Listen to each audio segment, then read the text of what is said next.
Hello കൂട്ടുകാരെ, നമ്മൾ ഇന്നത്തെ ഒരു പരിപാടി എന്ന് പറഞ്ഞാൽ നമുക്ക് ഈ കാണുന്ന സ്പേസ് കംപ്ലീറ്റ് ആയിട്ട്, അതായത് റൂഫിൻ്റെ കീഴിലോട്ടുള്ള ഈ ഗ്യാപ്പ് കംപ്ലീറ്റ് ആയിട്ട് നമുക്കൊന്ന് നെറ്റ് കെട്ടിയെടുക്കാൻ പോവുകയാണ് കേട്ടോ. സംഭവം വേറെ ഒന്നുമല്ല, നമുക്കിവിടെ കാക്കയും പ്രാവും ഒക്കെ അകത്ത് കയറുന്നു എന്നുള്ളൊരു ശല്യം കാരണം കൊണ്ടാണ് നമ്മളിവിടെ കംപ്ലീറ്റ് നെറ്റ് കെട്ടാൻ ഉദ്ദേശിക്കുന്നത്. അപ്പോൾ നമ്മൾ അതിന് വേണ്ടിയിട്ട് കറക്റ്റായിട്ട് നമ്മൾ, അതായത് കങ്കൂസ് വലയാണ് കേട്ടോ, കങ്കൂസ് കൊണ്ടുള്ള ഒരു വലയാണ് കേട്ടോ നമ്മൾ വാങ്ങിച്ചുകൊണ്ട് വന്നിട്ടുള്ളത്.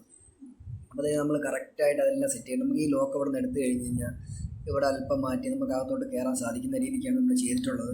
ബാക്കി കംപ്ലീറ്റ് സൈഡും, അതായത് സ്റ്റെയറിൻ്റെ അവിടെ തൊട്ട് നമ്മളെ കറക്കി ഒരു ലെയർ ഫുള്ള് കവർ ചെയ്ത് കംപ്ലീറ്റ് ആയിട്ടും ഒരു അല്പം പോലും ഗ്യാപ്പില്ലാത്ത രീതിക്കാണ് നമ്മൾ നെറ്റ് അടിച്ച് സെറ്റ് ചെയ്ത് എടുത്തിട്ടുള്ളത്. അപ്പോൾ ഇനി ഒരു കാരണവശാലും കാക്കയോ പ്രാവോ അങ്ങനെയുള്ള ഐറ്റംസ് ഒന്നും നമുക്ക് ഇതിനകത്തോട്ട് കയറാൻ സാധിക്കാത്ത വിധത്തിൽ നമ്മൾ ടൈറ്റ് ചെയ്ത് കെട്ടിയിട്ടുണ്ട് കേട്ടോ. ഫുള്ളായിട്ട് കവർ ചെയ്ത് കെട്ടിയിട്ടുണ്ട്. പിന്നെ ഇത് മാത്രമല്ല, നമുക്കിവിടെ ഒരു ടാങ്കിൻ്റെ ഒരു വാൾവും ചെറിയൊരു കംപ്ലയിൻ്റ് ഉണ്ട് കേട്ടോ. അപ്പോൾ ഈ വാൾവും കൂടെ ഒന്ന് മാറ്റി കൊടുത്താൽ നമ്മൾ ഇന്നത്തെ ഒരു പരിപാടി നിർത്താം. അതിന് കൂടെ അതായത് നമ്മൾ വാൾവും കാര്യങ്ങളെല്ലാം സെറ്റായി കൊടുത്തിട്ടുണ്ട്. പുതിയൊരു PVC വാൾവ് സെറ്റ് ചെയ്തിട്ടുണ്ട്. അപ്പോൾ കൂടെ നമ്മൾ ഇന്നത്തെ ഒരു ചെറിയ വർക്ക് ഇത്രയേ ഉള്ളൂ. നിങ്ങൾക്ക് ഇഷ്ടപ്പെട്ടെങ്കിൽ ഒന്ന് സപ്പോർട്ട് ചെയ്യാം.